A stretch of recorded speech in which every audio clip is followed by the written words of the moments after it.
Many of us believe that experience leads to mastery and have heard the phrase, practice makes perfect.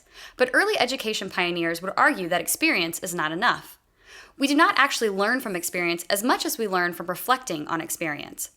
They believe that taking the time to reflect on how we learn and how we use information is an important part of the learning and development process. We agree, reflective practice is critical. However, 21st century reflection must go well beyond spending time just thinking about one's practice. Unlike any other time in history, a large percentage of people are walking around with video cameras in their pockets, their smartphones. 21st century reflective practice is all about taking that camera out of your pocket, pointing it at yourself while doing things like teaching, performing music, presenting, dancing, or playing a sport, recording simple one-take videos of these activities, and then immediately watching those videos back in order to reflect on how you really performed. Because a video gives you a raw, objective view of yourself, most people will experience extreme disequilibrium when first confronted with this process of 21st century reflection. It is important to understand this disequilibrium and work through it in order to develop high-level critical thinking skills, leading to lifelong learning. Truly knowing who you are through the process of self-reflection and self-evaluation is the key to change and improvement. Please note that this process can be scary. Stick with us. Our model for 21st century reflective practice includes 4 phases meant to be used as a guide for navigating and overcoming the disequilibrium that can occur when seeing and hearing yourself from the objective view of a camera. Phase 1 is what most of us are drawn to the first time we reflect on a video we've created. The disequilibrium in this phase is focused on physical attributes.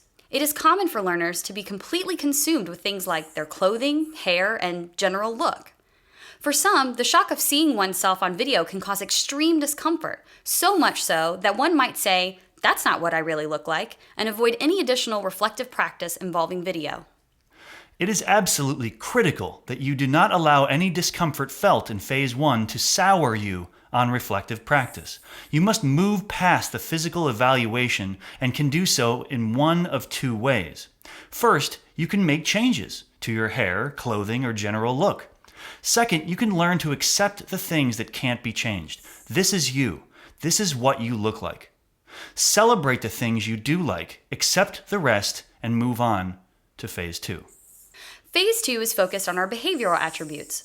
While reflecting on a video that you've created, you might be consumed with your communication behaviors, such as how much or how little you smile or blink, how fast or slow you talk, your use of hand gestures, or your use of fillers like or You may even think, "I don't like the sound of my voice." We all experience disequilibrium or discomfort in phase 2. But like phase 1, the goal is to move forward by changing what can be changed and accepting the rest. Phases 1 and 2 fall under the category of perspective self, because during these phases we spend our mental energy reflecting on what we think of ourselves, consumed with our physical and behavioral attributes. Once you master the perspective self phases of 21st century reflective practice, you can move into phases 3 and 4, which are focused on others' perspectives.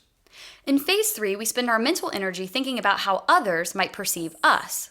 While reflecting on a video that you created, you are focused on thinking about how others may perceive you, your content, skill, or performance.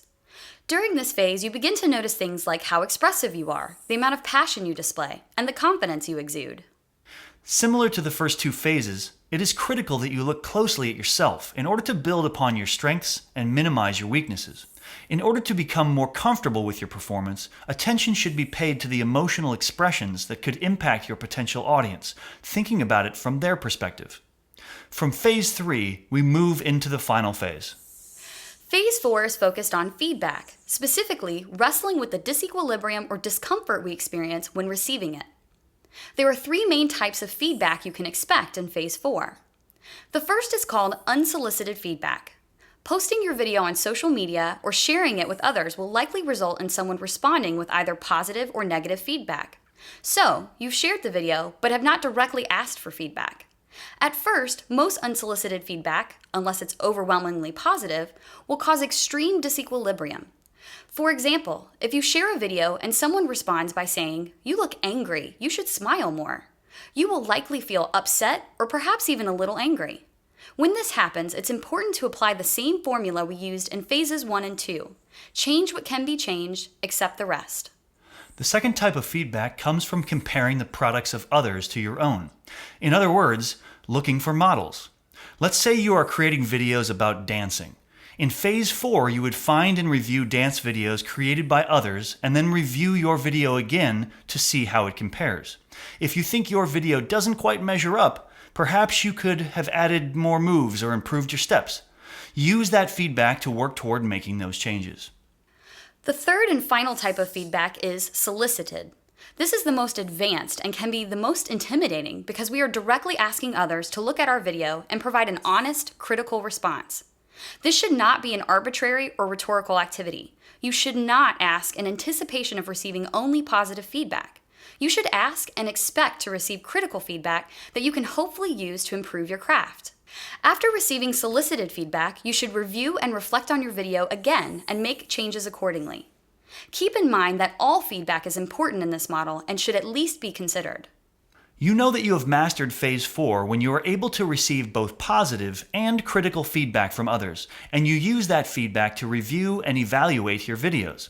And like the other 3 phases, make changes where you can and accept the things that you can't or don't want to change. Then keep recording and reflecting. You will likely experience each phase on some level every time you reflect on a new video. However, as you become more experienced with reflective practice, the goal is to spend less of your mental energy on the lower phases and more of your time and energy on the later phases. Look at yourself honestly and try to be open to feedback. This is the key to being a critical thinker. This 21st century reflective practice model can be used with many different disciplines throughout your life, and applying it at every opportunity is the key to becoming a lifelong learner.